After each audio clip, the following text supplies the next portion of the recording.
Class 12 physics chapter 4 moving charges and magnetism का next topic है magnetic field due to a long straight solenoid. तो पहले solenoid किसे कहते हैं ये समझिए। Solenoid is an enameled wire wound in the form of helix where the neighboring turns are closely spaced, so each turn is called circular loop. Length of the solenoid is very large as compared to diameter. लो समझ ले इसे। तो देखो ये solenoid है, ये coil in the form of helix निकाल लेते हैं बीच में से। इसे किसी मटेरियल पर जैसे आयरन स्टील पर हम वाउंड करके सोलेनॉइड बना सकते हैं। मैग्नेटिक मटेरियल भी डाल सकते हैं इसके बीच में, कुछ नहीं है तो फिर एयर है। तो ये टर्न्स है, ये ऐसे ना क्लोज होती है, क्लोज, ये सोलेनॉइड है क्लोजली स्पेस्ड होती है ऐसे ही। तो ये इसका जो लेंथ होती है ना, ये तो कम है ना, इसकी लेंथ है जो इसका हमने जहाँ मान के चले लेंथ ऑफ सोलेनॉइड इज, इसकी लंबाई जो सोलेनॉइड की ऐसे लेंथ लंबाई लंबे रुख is very large as compare to diameter. जो इसका बीच में डायमीटर है ना, ये बीच वाला ये डायमीटर है इसका। ये एक लूप है, ये जहाँ से एक लूप मान लो ना, ये फर्स्ट लूप है। इस एक जो टर्न है ना, इसे लूप कह देते हैं एक। जब ये आगे टर्न्स ये लूप्स इकट्ठियाँ हो जाती है तो ये सोलेनॉइड बन जाती है। ये एनेमल्ड है, एनेमल्ड मैंने इसके ऊपर एक इंसुलेशन दी लेयर चढ़ाई होती है, एनेमल्ड लेयर चढ़ाई होती है ताकि ये शॉर्ट ना करे। इंसुलेटिंग वो है, दैट इज इंसुलेटिंग मटेरियल होता है वो। उससे फिर ये कॉइल्स आपस में जब ऐसे इकट्ठी हो जाएंगी तो शॉर्ट नहीं करती। आप देख रहे हैं ये सारियां coils in the form of helix है, तो ये है solenoid. The net magnetic field of a solenoid is the vector sum of the field due to all turns. ये जितनी टर्न्स है, अब एक टर्न का मैग्नेटिक फील्ड, जैसे ये एक टर्न है पहले, फिर दूसरी टर्न, तीसरी, चौथी, पंजवीं, छवीं, ऐसे एक टर्न का मैग्नेटिक फील्ड ले लेंगे तो टोटल आपने मैग्नेटिक फील्ड इस सोलेनॉइड का निकालना। जितनी नंबर ऑफ टर्न्स है उसको एक टर्न के मैग्नेटिक फील्ड से मल्टीप्लाई कर देंगे, सम कर देंगे, या सीधा सभी टर्नों के मैग्नेटिक फील्ड को सम कर दो, एक ही बात है। The net magnetic field of a solenoid is the vector sum of field due to all turns. लो जी, एक सोलेनॉइड हमने बना लिए फिगर में, एंटी क्लॉकवाइज हमने इसमें करंट फ्लो करवाया। ये टर्न्स है, नंबर ऑफ टर्न्स n मान लेते हैं। Let a long straight solenoid having n turns per unit length, n turns है per unit length, per unit length, ये इंपॉर्टेंट है बात। And wound on a cylindrical former, कोई cylindrical former उसके ऊपर लपेटी हुई है। When a current I is passed through it, I current pass किया, magnetic field is produced around it, फिर मैग्नेटिक फील्ड प्रोड्यूस होगा। ये ऐसे, ये हमने अगर इसको सर्किट से ऐसे लगा दिया तो ये करंट चलेगा इसके बीच में, तो ये ऐसे मैग्नेटिक लाइंस ऑफ फोर्स बनेंगी ऐसे। तो जो डायरेक्शन है मैग्नेटिक फील्ड की वो किधर आएगी, इस तरफ, इस तरफ मैग्नेटिक फील्ड। जो सेंटर में मैग्नेटिक फील्ड होता है ना, वो यूनिफॉर्म मैग्नेटिक फील्ड होता है, जो सेंटर में होता है, सेंटर ऑफ द सोलेनॉइड। जो डायरेक्शन है वो हम राइट हैंड थंब रूल से भी निकाल सकते हैं। Let B the uniform magnetic field inside the solenoid of length L, इसकी लेंथ हम एल मान लेते हैं। ये समझाने के लिए थोड़ी दूर दूर रखिए ना, वैसे तो ये क्लोज होगी। टू फाइंड बी निकालना magnetic field, consider a rectangular closed path A B C D. ये रेक्टेंगुलर क्लोज्ड पाथ हमने क्यों लिया है, ये इसलिए लिया है जो एम्पियर सर्किल ला है ना, वह क्लोज्ड पाथ में ही लगता है। लो number of turns in this rectangle is equal to N. जो ये रेक्टेंगल में नंबर ऑफ टर्न्स यही आनी है इसके बीच में, वो कितनी है, N. N is equal to कितनी है, number of turns per unit length को एल से मल्टीप्लाई कर दो तो वो टोटल नंबर ऑफ टर्न्स बन जाएंगी। Number of turns per unit length, तो एल के साथ L length of the solenoid से मल्टीप्लाई करोगे तो total number of turns and जे कैपिटल एन है, जे याद रखना, जे कैपिटल एल है length of solenoid. Since the current I threads the rectangle path N L times.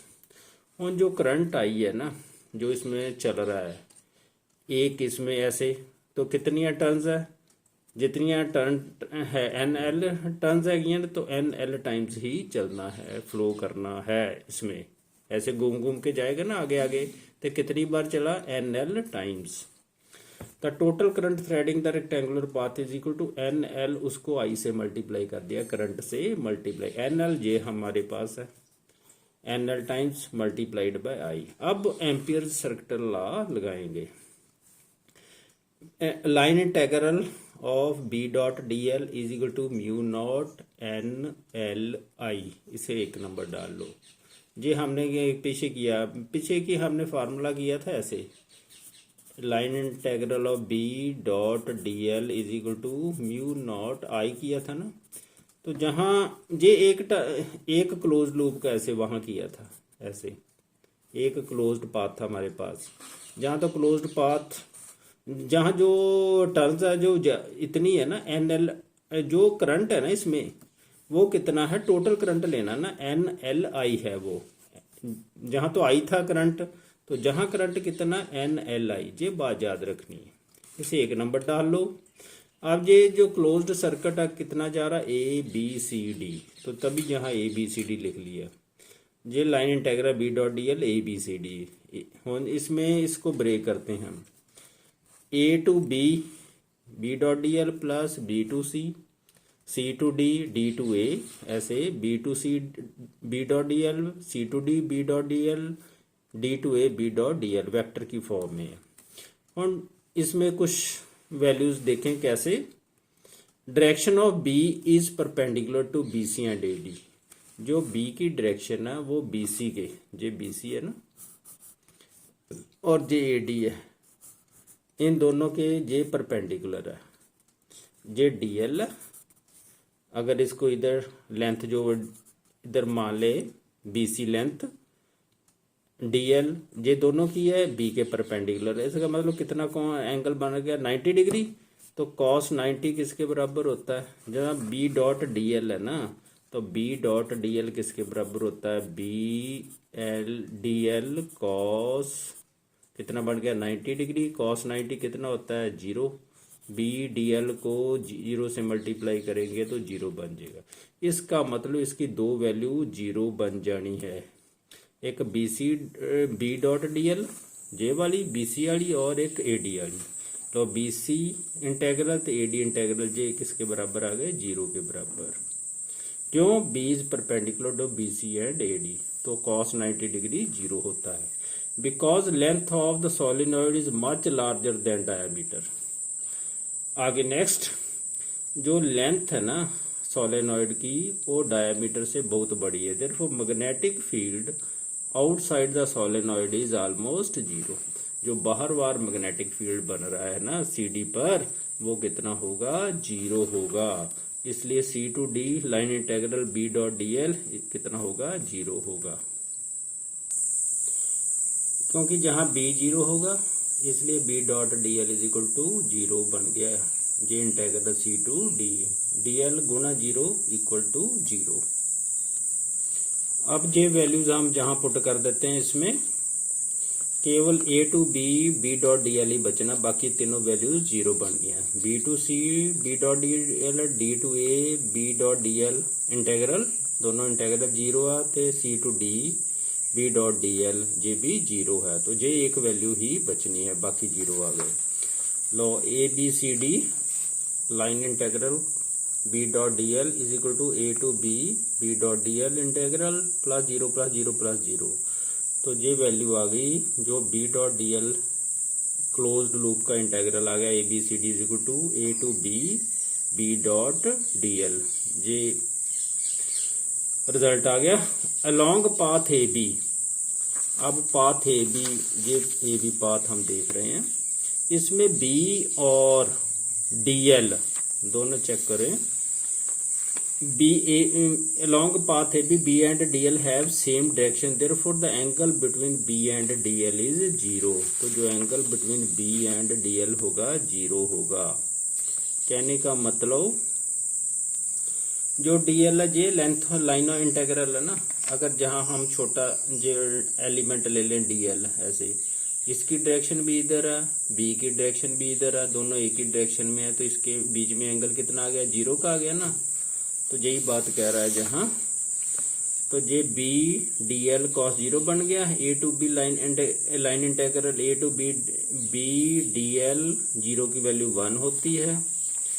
तो अब ये line integral B to D L A B C D is equal to B A to B D L. अब D L को integration करेंगे तो वो किसके बराबर आ गया, एल के बराबर। क्यों, डी एल छोटे छोटे पार्ट्स एलिमेंट का बना है ना लेंथ, तो ये टोटल लेंथ कितनी बन गई है, एल है। अगर इंटेग्रेट करके कितनी लेंथ बन जाएगी, एल के बराबर टोटल लेंथ आ जाएगी। Because A to B line integral D L is equal to L length of the side A B of rectangle A B C D, ये ए बी साइड की length बन जाएगी। तो लो इसे हम क्या लिख देंगे, एल बी एल आ गया। Line integral B dot D L A B C D is equal to B L, इसे 2 नंबर डाल लो। तो ये वैल्यू हमने निकाली थी B dot D L mu naught N L I, इसे 1 नंबर डाला था फ्रॉम 1 and 2। और लेफ्ट हैंड साइड तो इक्वल है, तो राइट हैंड साइड को इक्वेट कर देते हैं। From 1 and 2 B L is equal to mu naught N L I, mu naught N L I. L को एल के साथ काट दो, B is equal to mu naught N I. ਇਹਦਾ मतलब ਜਿਹੜਾ मैग्नेटिक फील्ड है सोलेनॉइड का नंबर ऑफ टर्न्स पर, परमिएबिलिटी पर और करंट पर डिपेंड करता है। जितना करंट ज्यादा होगा उतना ही मैग्नेटिक फील्ड अधिक होगा, जितनी नंबर ऑफ टर्न्स अधिक होगी उतना ही मैग्नेटिक फील्ड अधिक होगा।